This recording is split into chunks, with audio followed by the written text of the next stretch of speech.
Hi, I'm Nanette, and welcome to the Lively Office.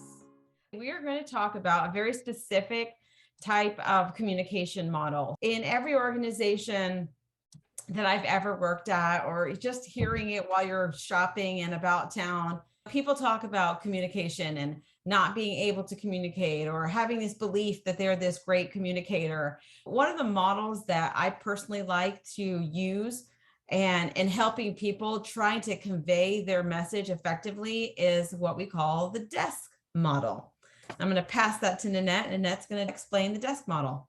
The desk model is a way to communicate, to get your message across clearly, open, and so the other person understands what you're trying to communicate. So when you do this, you can use it in any situation. You just need to remember that anytime you're communicating, it helps to, first of all, say the words properly. That'd be number one. So when you're communicating, there's the word properly. It helps to remove the emotion, especially when you're talking about a sensitive subject. So remove the emotion and any ambiguity from your message. And we're going to follow this model that's DESC, the desk model of communication. So the first thing in the model is D is for describe. Describe the situation and not the person. And we've talked about it before. Take out all your you statements. You did this, you did that, you did that. Just describe exactly what's going on in the situation. So the second piece is for the E is explain. So you want to explain the situation. So explain it and without, again, the you statements. When we say, well, you this, it creates this defensive mechanism. So the listener is no longer listening. They're not listening to hear, they're listening to respond, which is something we want to try to avoid. So when you describe the situation, not the person, now you're explaining the situation, avoiding you statements. We'll move on to the S in the desk model. Well, first of all, I want to kind of reiterate what the difference between describe and explain. And the difference between describe and explain, describe is more all the facts, and explain is more of what you're concerned about, what you think the outcome may be, and why you're concerned about it, why it matters to them or to you. That's the difference between describe and explain. And then the third one is the S in the desk model, and that's specify. And that's be very specific on what's needed and what you're asking for when you communicate. All right. And then the last piece would be the consequences, the C. So the consequences, they can be positive, they can be negative. If XYZ happens, and this is what I specifically need, then if this doesn't happen, this is the result. So it's just a way for you to reiterate the result that you need in this conversation. So if you break down any communications that you have in your workplace, whether it's upline or going down to your employees, either way, even with your peers, you can avoid having defensive kind of conversations where people get offended because they're emotional and they're having this emotional response. So just focusing on kind of making an outline. A lot of times when I have to have a hard conversation, Nanette, I know you and I have both done this before. If it's a hard conversation, we'll literally write DESC and literally write and describe the situation, explain it, specify, and then do the consequences, just so we can make sure that we stay on point when we're having this conversation, because people will naturally try to draw their emotional responses in this communication. They're going to pull at, things that they learned when they were younger, their emotional feelings, their religious views. And they're going to, add all of this extra flavor to the conversation when you're trying to bring a point across. Now, this is a great model to try to communicate effectively. There's a lot dependent on the other end of that, on the receiver. And you can't control that end. You can't control the way they receive the message. You can control the way you've delivered it. And if you're delivering it in this easy and effective way, it just makes it so much simpler to make sure that you focused on the problem at hand and what you need to avoid this problem moving forward. It's pretty simple, but it takes some getting used to. Well, Virginia, maybe we can do an example so that they can see exactly what it looks like. So let's role play. So Okay. let's try an example that's not related to work. Let's just something family oriented because everybody has family issues. So let's talk about your mother. Say your mother you want to take her out for lunch and you like taking her out for lunch on Sunday. But every time you take her out for lunch, she wants you to take her to shopping, which turns into a 2-hour trip. And you want to take her out for lunch, but you don't want to have to do that every time. So, so Virginia, let's go through the desk. I'll play mom and you can play you. Okay. Okay, so hey mom, I'd like to take you out to lunch today. You want to go to lunch today? I would love to. And while we're at it, I needed some of that cream for my hands. So can you take me by the store today? Well, mom, listen, I have plans this afternoon. So I would love to be able to take you to lunch, but I'm not sure if I can also take you to the store and pick up that hand cream. We can go shopping instead of going lunch as long as I'm back home by 12. Let me know which one you want to do. Okay. So that was good.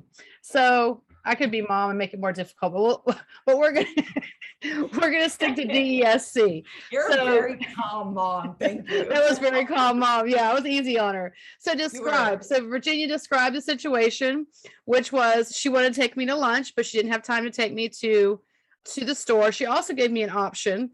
She explained why, which is because she needed to get back at a specific time, which is also falls kind of in the specify. And that's kind of where she gave me the choices. And then the consequences were what, Virginia? Well, one or the other. We couldn't one do or the both. other. We couldn't do both, right? One or the other. We couldn't do both was the consequences for that. In truth, I could have probably gone deeper in that consequences and shared more information, but you're such a loving mother. You understood why I had to get back home to the family. Well, I didn't want to make it too difficult for our listeners too. We were trying to describe, explain, specifying consequences, and moms can get complicated. You know how that is. Well, I mean, I would want to do both for them. And if I could, I definitely would, but not all the time, can you? And sometimes it's very difficult to say no to the people that you love. And we understand that. It's difficult if you have a service heart or this way of being and, you just want to please other people. And a lot of times I think moms that we do this, we have this need to like give, but it's okay to have some kind of boundaries. And this is a very easy way to gently say no. It can be used in that form. I love this for hard conversations. It keeps you on task too, because especially if you write it down ahead of time and you write the explain, which is your why you need to do it, and you're specific on what you need. Your why was because you had to get back at a certain time, and you're specified that the time was a specific time, and the consequences were I can't do both, but I can do one or the other. So when you're having that hard conversation, as you get pulled away with all the emotions, it brings you right back to what you're trying to get across, so you don't get distracted. Right. Now, I have a very strong memory of a time where the conversation I had to have was about an employee wearing really strong perfume. And in this wearing very strong perfume, that's a sensitive subject. You know what I'm saying? You're talking about a person's odor. Okay. I mean, that's already. Well, they were trying to cover it, right? Right. So, and it's just that they wore this perfume and they walked away and the perfume lingered even when they weren't present. And this had been an ongoing issue for years. So it had built up a lot of resentment toward other employees and everyone's annoyed. Why isn't this being handled? So it drops on my lap. And of course I'm I handle it kind of gal, and, so I used this model, having gone through a different program and learned about the desk, to try to have this conversation because I genuinely cared about this employee and I didn't want the message to be reflected somehow people would translate into your work performance, which had nothing to do with this person's work performance. They were a fantastic employee and a model employee. I mean, it was literally the only thing that was a problem was that we wore too much perfume. So I had to do that situation. That was pretty sensitive, topic, and it worked out well having to do that. And, the explanation for it was listen, I'd like to talk to you about your perfume. And I've received complaints that there's people who are sensitive to the strength of your perfume, and it creates health problems for them. And I'd like to ask you to wear, less perfume when you come to work, and just be sensitive to our peers and our coworkers and that situation. And I can't particularly remember the consequence that I used for that situation, because I think that somehow she kind of knew it was a thing and was just waiting for someone to dare say something. She's really positive and receptive to it. Well, your consequence, you kind of said your consequences, but it created a better work environment for the peers. Well, yeah, That was the okay. consequence. That was a positive consequence. That's what you were Right. trying to get her, because you knew she was a receptive employee. She wanted to be a good employee. So that's a good consequence. So you were trying to, I think you Right. fed off So that a little bit, sounded like.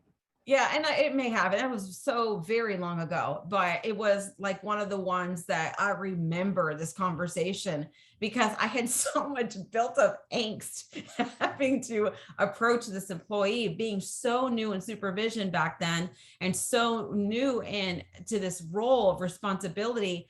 And I took it very seriously, because it matters to me when you have people in your responsibility. There's like a certain ownership, I guess, is what I felt. So the model did certainly help me then. I was grateful to have it, and actually was a recipient in the training end of it. Was I had just learned about it not too long before I like used it. So that many years ago, it was like 1999 or something. So it was it was a good way to accomplish a hard task. I'll say it's a good 4-step quick method of communicating on some of these hard topics that we have to have. And it gets better with practice. You automatically start doing it after you've done it a few times. So practice on your family, on your kids, on your husband. And then tell us about it. Tell us how it went. We'd love to hear it. Absolutely. Can't wait to hear from it. Thanks for joining us. Have a great day.